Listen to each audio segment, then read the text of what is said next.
Assalamualaikum warahmatullahi wabarakatuh. Selamat pagi adik-adik semua. Hari ini kita akan melanjutkan kuliah biokimia nutrisi.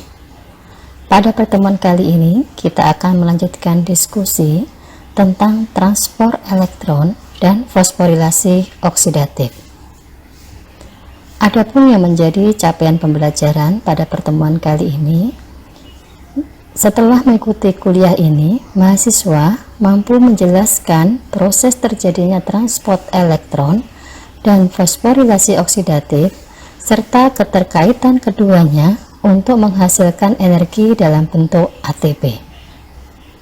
Hari ini kita akan membahas tentang definisi transport elektron dan prosesnya, kemudian definisi fosforilasi oksidatif dan prosesnya, serta keterkaitan transport elektron dan fosforilasi oksidatif. Sebelumnya, saya mengingatkan kembali metabolisme yang sudah kita bahas sebelumnya.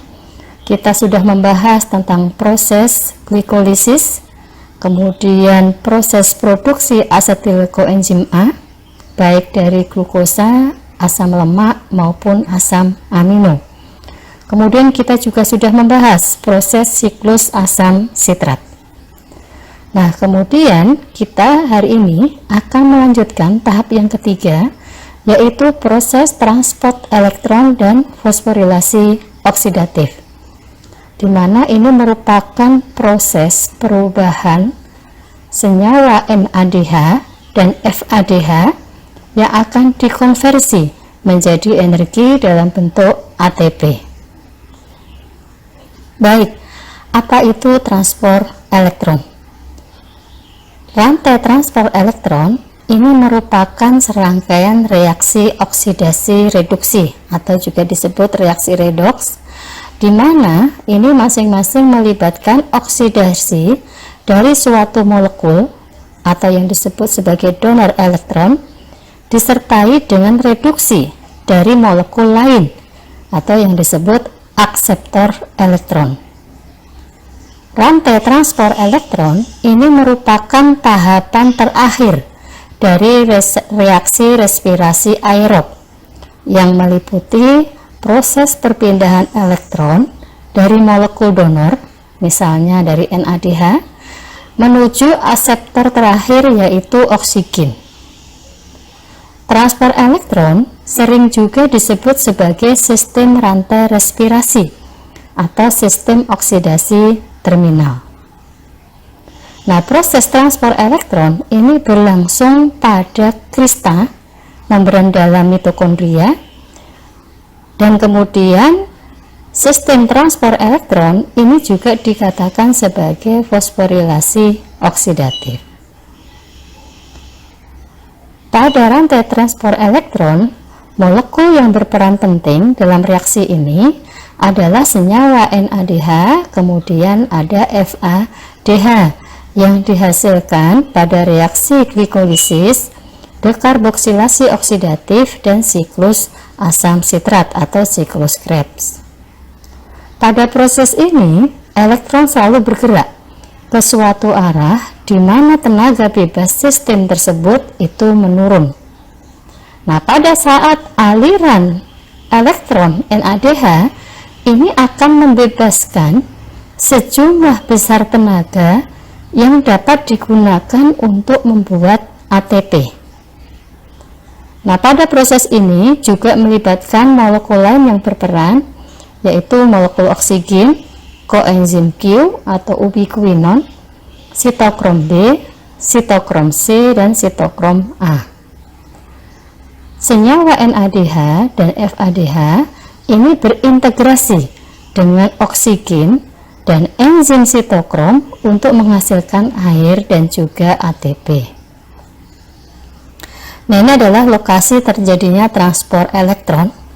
Ini adalah gambaran dari mitokondria. Jadi kalau diperbesar, di dalam mitokondria itu ada dua membran, membran luar dan juga membran dalam. Nah, membran dalam ini kalau kita cermati lebih lanjut, di situ tertanam berbagai macam enzim-enzim atau kompleks enzim yang nanti akan mereaksikan proses transport elektron.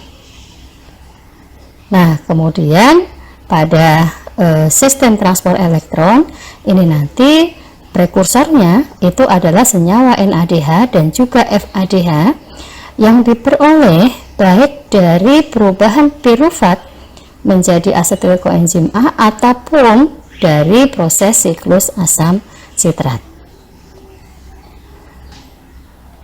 Ini adalah gambaran rangkaian sistem transport elektron. Kita bisa perhatikan di dalam transport elektron ini ada serangkaian kompleks enzim. Seluruhnya ada 5 kompleks enzim, yaitu kompleks 1, kemudian ada kompleks 2, kemudian ada kompleks 3, dan yang kemudian ada kompleks 4. Nah, kalau kita perjelas lebih lanjut ya, di sini bisa tergambar bahwa kompleks 1 ini menerima elektron ini dari NADH ya. Nah, NADH tadi asalnya bisa dari perubahan pirufat menjadi asetil-CoA atau dari siklus asam sitrat. Kemudian setelah dari kompleks 1, elektron dari FADH ini ditransfer ke kompleks protein lain, yaitu kompleks 2. Jadi kalau NADH itu melalui kompleks 1, kemudian kalau FADH ini langsung ke kompleks 2. Nah, kemudian baik NADH maupun FADH nanti akan ditangkap oleh koenzim Q. Nah, protein kompleks yang mentransfer elektron tersebut dikenal sebagai sistem transport elektron. Nah, kemudian selanjutnya tadi dari koenzim Q ini akan melalui ke kompleks 3. Kompleks 3 nanti akan masuk ke kompleks 4 dan kemudian dari kompleks 4 ini akan masuk ke kompleks 5 yaitu ATP sintase, di mana di situ terjadi perubahan ya dari ADP menjadi ATP. Nah, setelah elektron melewati kompleks 4, ini proton akan didonorkan kepada oksigen menjadi H2O. Nah, selama elektron bergerak melalui kompleks 1, 3, dan 4 dari rantai transport elektron, ini protein dipompa dari matriks ke ruang intermembran mitokondria. Nah, sehingga akan menghasilkan sumber energi potensial dengan konsentrasi proton di ruang intermembran ini lebih tinggi dibanding dengan di dalam matriks. Baik, sekarang kita akan perhatikan satu persatu kompleks enzim yang ada dalam rangkaian transport elektron. Yang pertama adalah kompleks 1 atau disebut sebagai NADH dehidrogenase, karena kompleks 1 ini menangkap NADH. Ini merupakan kompleks enzim yang terdiri atas 43 rantai polipeptida, kemudian juga mempunyai FNN sebagai gugus prostetik. Nah, enzim ini mengkatalisis reaksi dari NADH akan dirubah menjadi NAD ya. Nah, kemudian kompleks 1 ini juga mempunyai pusat besi sulfur yang mentransfer elektron dari FMNH ke karir berikutnya, yaitu koenzim Q.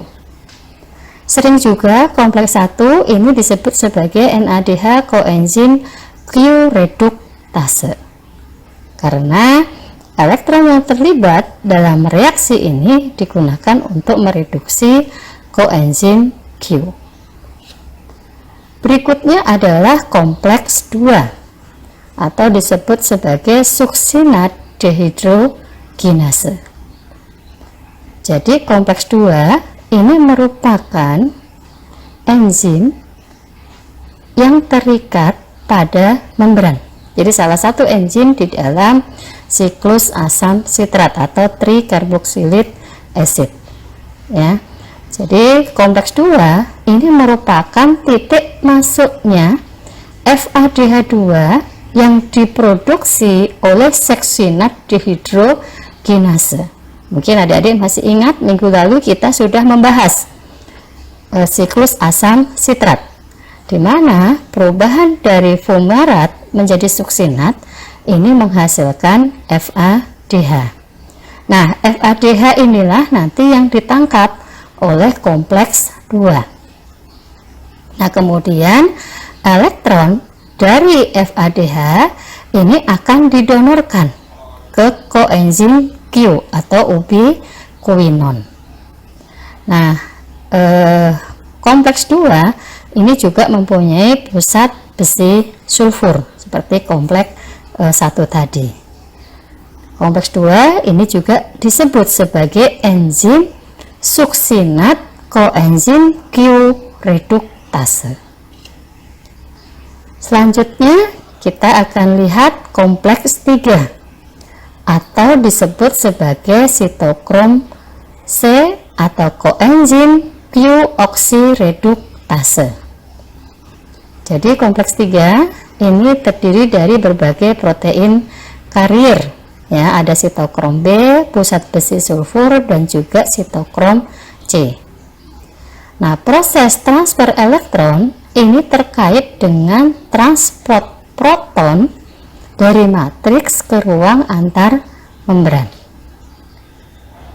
Nah, kemudian kompleks 3 ini yang merupakan protein kecil dalam sistem transport elektron, dan salah satu protein ini tidak dalam bentuk kompleks. Fungsi kompleks 3 ini menerima elektron dari kompleks 3 dan mentransfernya ke kompleks 4. Kemudian kita perhatikan kompleks 4 ya. Jadi kompleks 4 ini sering juga dikenal sebagai sitokrom oksidase karena mengambil elektron dari sitokrom C. Kompleks 4 ini bertugas mentransfer elektron dari sitokrom C ke O2. Di sini ada 3 subunit, yaitu subunit 1, 2, dan 3. Di mana subunit 1 ini mengandung gugus heme sitokrom A dan juga sitokrom A3 serta ion tembaga. Sitokrom A3 dan juga tembaga atau Cu ini menerima elektron dari sitokrom A dan mentransfer ke O2 yang terikat pada sitokrom A. Kemudian subunit 2 ini mengandung ion Pb yang terikat pada residu sistein membentuk pusat berinti ganda yang disebut CoA. Kemudian subtrop unit 3 ini secara rinci ini belum diketahui perannya. Nah, kompleks 4 ini kadang sering terganggu dengan adanya sianida, azida, dan juga CO. Gambar ini menjelaskan tentang rangkaian transport elektron dan fosforilasi oksidatif yang ada di dalam membran dalam mitokondria. Jadi adik-adik bisa perhatikan, ini kalau yang paling atas, paling luar itu adalah penggambaran sitoplasma. Kemudian di dalam mitokondria itu ada 2 membran, membran luar mitokondria, kemudian membran dalam mitokondria. Antara membran luar dan membran dalam ini ada ruang intermembran. Nah, kemudian yang paling dalam itu adalah matriks mitokondria. Pada membran dalam mitokondria ini tertanam serangkaian kompleks enzim yang nanti akan berperan di dalam sistem transport elektron dan fosforilasi oksidatif. Mulai dari kompleks 1, kompleks 2, kompleks 3, kompleks 4, dan kompleks 5 atau ATP sintase.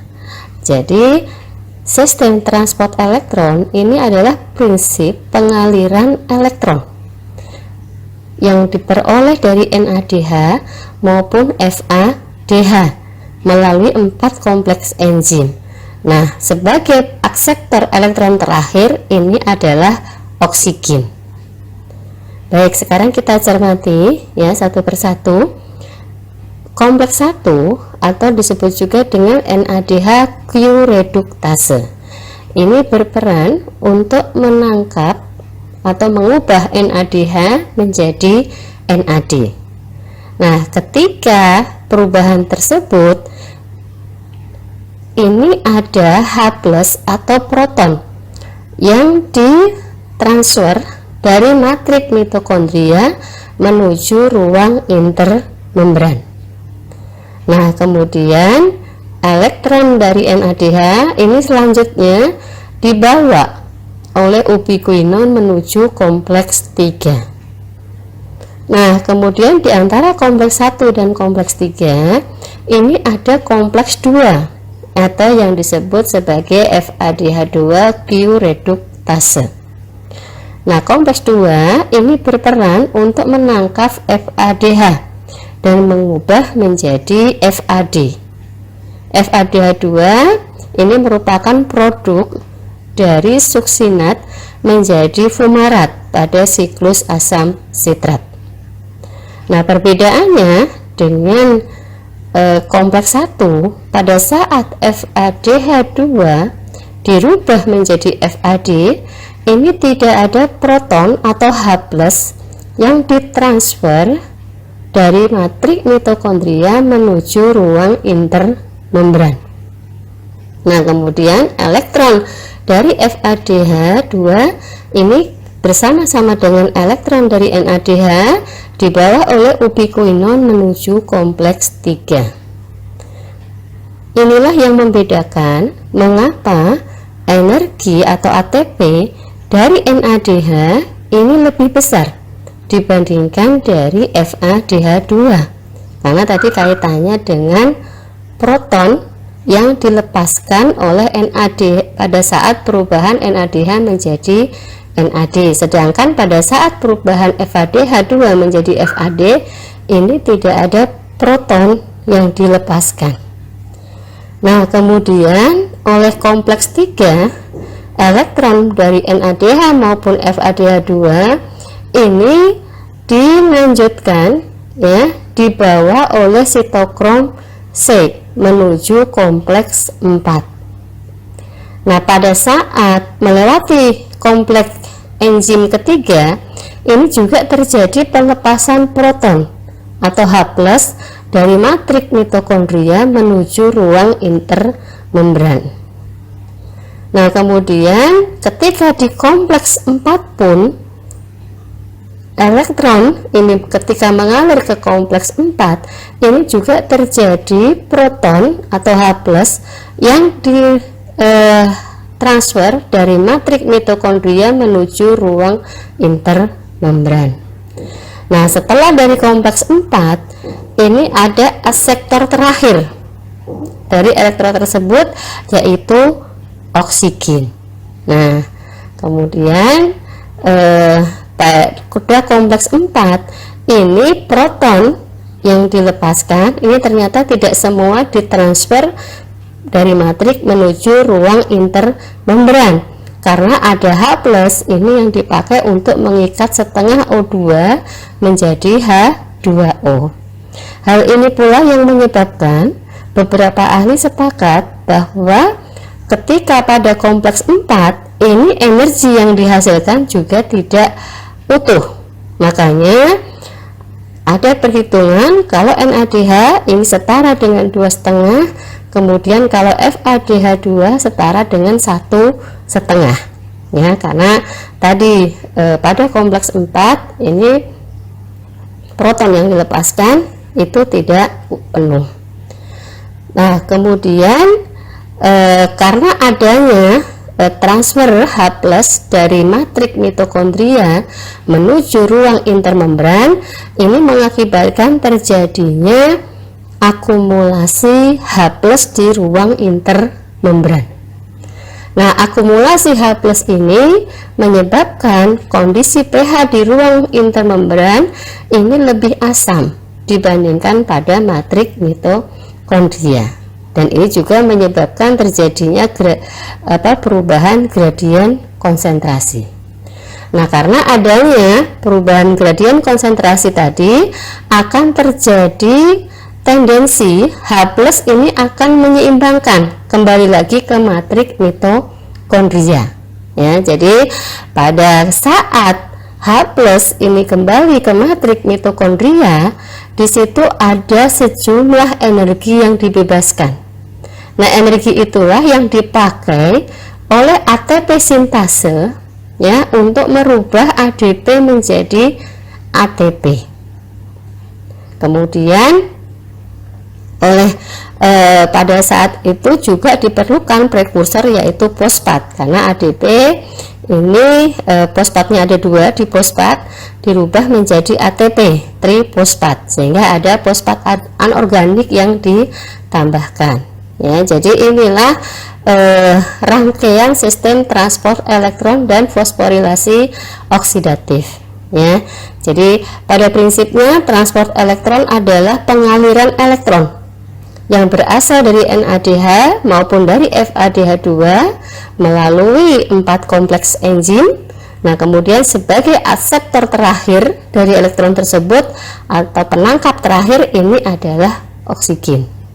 Nah, kemudian karena adanya akumulasi H+ di ruang intermembran pada saat elektron itu melewati berbagai kompleks enzim, ini terjadi akumulasi H+ di ruang intermembran. Karena adanya akumulasi tadi, ini menyebabkan tendensi H+ ini akan kembali ke matriks mitokondria. Nah, pada saat H+ ini melewati ATP sintase, ini ada sejumlah energi yang dibebaskan, ya, ketika H+ itu menuruni atau masuk ke matriks mitokondria. Energi inilah yang digunakan oleh ATP sintase untuk merubah ADP menjadi ATP. Ya, ini adalah gambaran dari sistem transport elektron dan fosforilasi oksidatif. Setelah tadi kita membahas tentang sistem transport elektron, kita akan lanjutkan mendiskusikan dengan tahap terakhir dari proses metabolisme, yaitu fosforilasi oksidatif. Fosforilasi oksidatif ini merupakan suatu proses di mana ATP ini dibentuk pada waktu elektron dipindahkan dari NADH atau FADH ke O2 oleh suatu deretan senyawa pembawa elektron. Proses pembentukan ATP secara enzimatis ini dari ADP yang digabung dengan fosfat anorganik dengan menggunakan energi yang dikeluarkan selama proses transport elektron. Nah, dengan penambahan fosfat tadi yang awalnya dari ADP, makanya berubah menjadi ATP. Nah, setiap pasang elektron yang melalui rantai respirasi ini menghasilkan, ya, kalau NADH ini ada 3 ATP, ya. Kemudian pasangan elektron yang dihidrogenasi dari FAD ini ada 2 ATP. Tetapi tadi karena di proses kompleks 4 itu ada proton yang dipakai untuk mengikat O2, sehingga itu energinya tidak penuh. Makanya kesepakatan para ahli NADH itu setara dengan 2,5 ATP.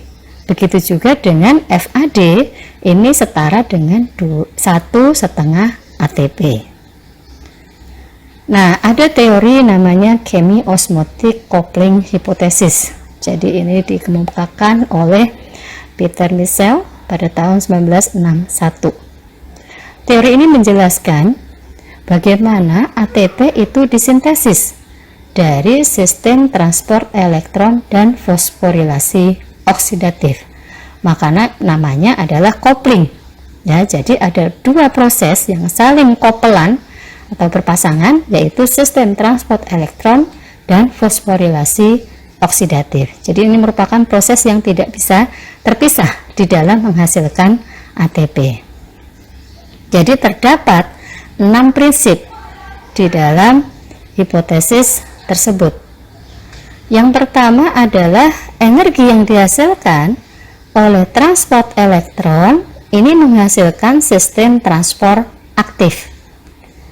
Kemudian yang kedua, sistem transport aktif tadi memompa proton dari matrik ke ruang intermembran. Nah, ketika terjadi pergerakan proton dari matrik ke ruang intermembran, maka ada akumulasi proton di ruang intermembran.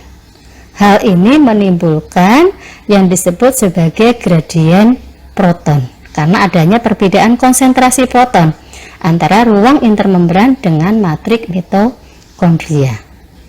Ketika gradien proton terbentuk dengan pH di luar lebih rendah dibandingkan dengan di dalam, proton yang ada di luar atau di ruang intermembran tadi bertendensi untuk kembali ke dalam ruang matrik mitokondria untuk menyamakan kondisi pH. Nah, pada saat proton kembali ke matriks mitokondria, ini terjadi energi atau pembentukan energi bebas. Ya. Nah, energi bebas tadi digunakan oleh ATP sintase dan dihasilkanlah energi dalam bentuk ATP. Jadi ini adalah gambar ATP sintase, ya, atau sering sekali juga disebut sebagai kompleks 5 karena masih rangkaian dari sistem transport elektron. Kita bisa perhatikan, ya, ATP sintase ini juga sering disebut sebagai F0 F1 kompleks, ya. F0 ini komponen yang paling atas, ya, yang tertanam pada membran dalam mitokondria. Kemudian F1 ini adalah yang masuk ke dalam matrik mitokondria. Ya. Jadi F1 kompleks ini merupakan bagian dari kompleks 5 yang akan menghasilkan ATP pada saat proton masuk dari ruang intermembran ke dalam matriks mitokondria.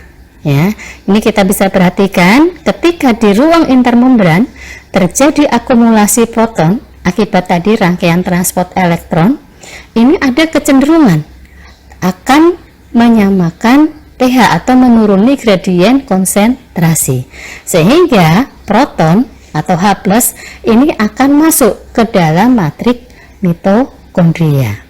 Pada saat proton itu masuk ke dalam, ini akan menggerakkan ATP sintase. Ya. Nah, oleh kompleks 5 ini kemudian dirubahlah ADP menjadi ATP. Nah, ini adalah gambaran yang lebih jelas tentang ATP sintase. Ya, jadi kompleks 5, ya, ini terdiri atas dua komponen pada ATP sintase, yaitu F0 yang tertanam di dalam membran dalam mitokondria, kemudian F1 ini ada di dalam matrik mitokondria. Nah, pada saat H+ atau proton ini masuk ke dalam matrik mitokondria, itu akan menggerakkan rotor yang ada di ATP sintase. Nah, akibatnya ini ada energi bebas yang dikeluarkan. Nah, energi inilah yang digunakan oleh ATP sintase untuk menggabungkan atau merubah ADP, ya, dengan ditambah fosfat inorganik atau anorganik menjadi ATP. Makanya disebut sebagai fosforilasi oksidatif karena ada penambahan fosfor di dalam proses tersebut. Nah, ADP yang awalnya adenosin difosfat ini akan dirubah menjadi ATP, adenosin trifosfat.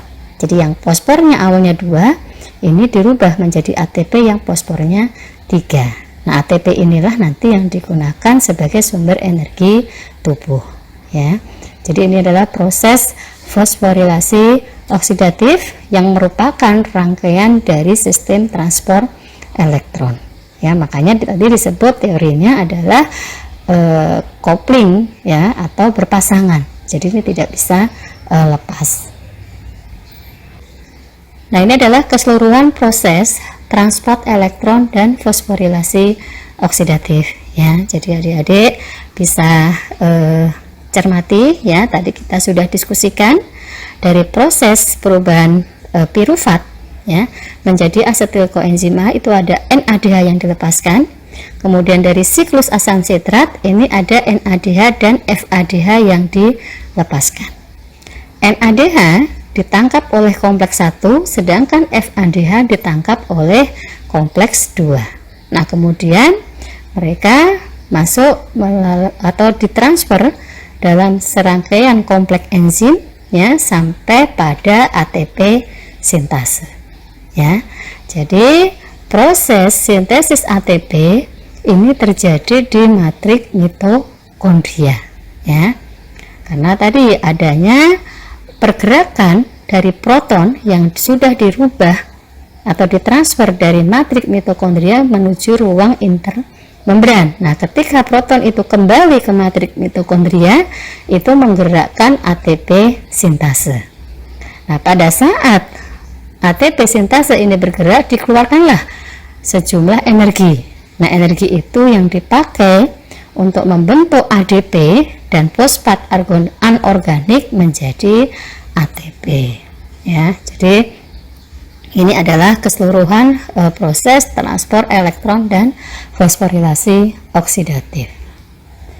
Nah, di dalam metabolisme ini ada proses kontrol respiratori, ya. Jadi yang harus kita pahami yang pertama bahwa tidak ada mekanisme untuk penyimpanan ATP.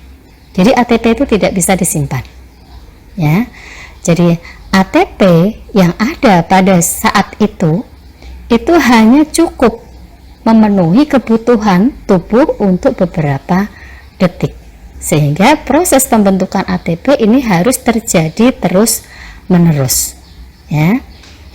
Nah, dengan alasan inilah makanya harus ada sistem kontrol yang efisien di dalam produksi ATP, ya, karena kalau sampai tidak ada produksi ATP ini bisa membahayakan tubuh, ya.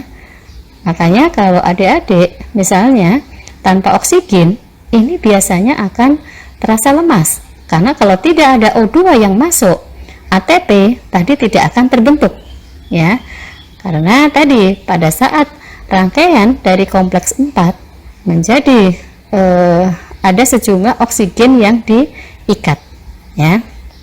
Nah, di sini ada beberapa hal yang menjadi pengontrol sistem respirasi. Yang pertama adalah ketersediaan ADP, ya.